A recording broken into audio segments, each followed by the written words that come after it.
जैसे ही राजा विक्रमादित्य ने बेताल को पेड़ से उतारा और अपने कंधे पर रखा, बेताल फिर बोला, राजन, चल तो रहे हो चुपचाप, पर मैं तुम्हें फिर एक कहानी सुनाता हूँ, सुनो ध्यान से। अगर जवाब जानते हुए भी चुप रहे तो तुम्हारा सिर फट जाएगा, और जवाब दिया तो मैं फिर उड़ जाऊंगा। राजा मुस्कुराए। बेताल ने कहानी शुरू की। बहुत समय पहले की बात है। अर्जुनगढ़ नामक राज्य में एक बुद्धिमान राजा राज्य करता था। वहां दो व्यापारी थे, हरिलाल और धर्मदास। एक दिन धर्मदास लंबी यात्रा पर निकला और अपनी सारी धन संपत्ति हरिलाल के पास सौंप दी। जब मैं लौटूं तो मेरी अमानत लौटा देना, धर्मदास ने कहा। हरिलाल ने वादा किया और धर्मदास चला गया। कई महीने बाद जब धर्मदास लौटा तो हरिलाल मुकर गया। मैंने तुमसे कुछ नहीं लिया, झूठ बोल रहे हो, हरिलाल ने कहा। धर्मदास न्याय के लिए राजा के दरबार पहुंचा। राजा ने दोनों की बात सुनी, पर हरिलाल के पास कोई गवाह नहीं था, धर्मदास के पास भी कोई साक्ष्य नहीं था। अब राजा सोच में पड़ गया। राजा ने एक बुद्धिमान वृद्ध को बुलाया।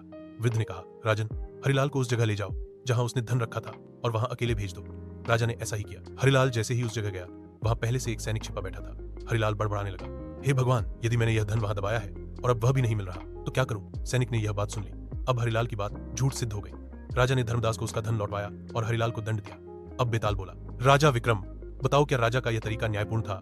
क्या किसी को बिना गवाह और सबूत के इस प्रकार छिपकर सुनना धर्मसंगत था? राजा विक्रम ने उत्तर दिया, बेताल, धर्म और न्याय का मूल उद्देश्य है सच्चाई को उजागर करना।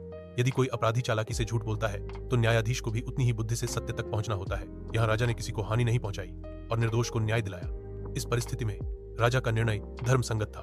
बेताल जोर से हंसा, बिल्कुल सही उत्तर राजन, लेकिन अब मैं फिर उड़ता हूँ। और वह फिर उड़कर पेड़ पर जा लटका। राजा विक्रम फिर चुपचाप उसकी ओर चल पड़ा। अगर आपको यह रहस्यमयी और न्याय से जुड़ी विक्रम बेताल की कहानी पसंद आई हो तो वीडियो को लाइक करें, चैनल को सब्सक्राइब करें और अपने दोस्तों के साथ जरूर शेयर करें।